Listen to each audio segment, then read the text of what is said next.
Hey, what's up guys? This is Anthony from AnthonysCustoms, and for this review we are looking at the Marvel Legends Tombstone figure, which is one that many people were very excited about when they saw it. We've needed a Tombstone figure for forever. It's a cool character design, and you know, it's nice to add a new addition to the Spider-Man collection because they generally do a good job with them. And this guy is no different, despite the fact that he's built almost entirely on the Hyperion mold. It's a particularly good figure. So let's go ahead and get him off the stand and take a closer look. This guy stands just about 7 inches tall, almost exactly, which makes him just about 17.5 centimeters, pretty close to that.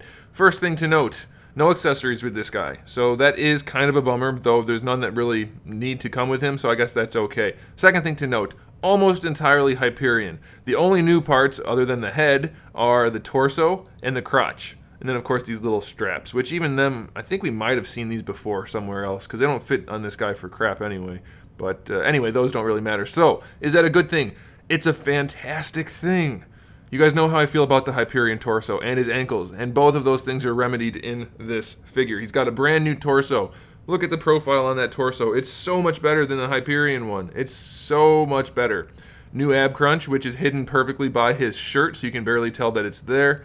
I really like that. And then we have the sculpted belt buckle, which is underneath the waist twist, so it doesn't really get in the way, but it works nicely and it looks good. And then, of course, they did do his collar. And there's the seam. I mean, it's not really a seam, but it's sculpted for where his shirt is, so that's fantastic. And then, well, before I even say anything else, just it makes the figure look so much better to have a good torso. Like, why can't they do that kind of torso more often? The shoulders are farther back in relation to the head. The whole pectoral abdominal region looks better. The rib cage looks better.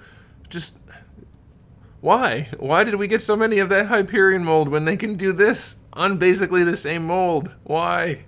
Oh well, the head sculpt is fantastic. It just looks really good. It looks exactly how it should. It's painted well. There's shading in the hair. There's shading in the face. The eyes are painted nicely. The teeth are. Just everything you wanted on the head is there. And then we do have the shading going down the torso as well. No shading in the black, so that's a bit of a bummer. We do have a little bit of paint on his belt, and then they did paint the little buckles on the wrist and boot straps. So that's about it. Very basic for the most part, but what is there is done well. The boot straps do hide the fat ankles a little bit, and since he's actually wearing like big biker type boots, the fat ankles look better on this guy. So that helps the whole look of the figure. So this is easily the best iteration of the Hyperion mold for the most part. Obviously, we have the new torso, but still, fantastic. Very, very well done.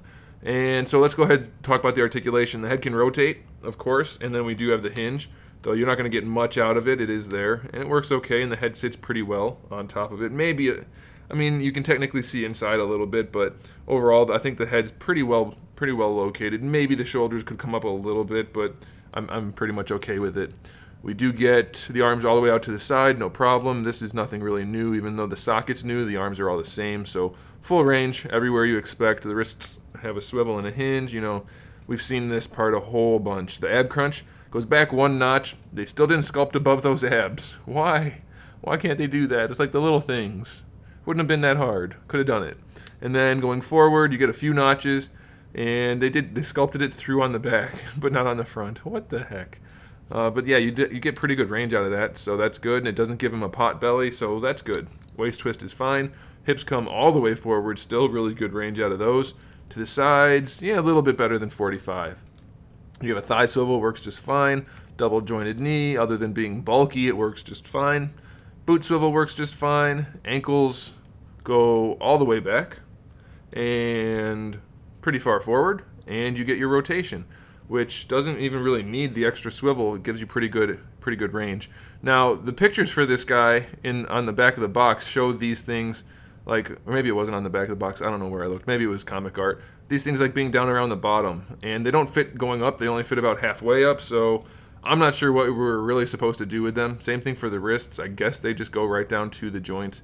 I don't know, but it doesn't matter, because the rest of the figure is really well executed, and I'm very happy that they finally did that, both the character and the torso. Very well done, very happy, so definitely get this guy, 100% recommended. Thanks a lot, guys. Make sure you subscribe to the channel. I have new videos up every single day, except for the days coming up in the near future, because I'm running out of stuff and I'm going out of town. But other than that, we do talk about video games, action figures, movies, TV shows, all kinds of fun stuff, so make sure you come back for that. Give the video a thumbs up if you liked it, and in the meantime, keep collecting.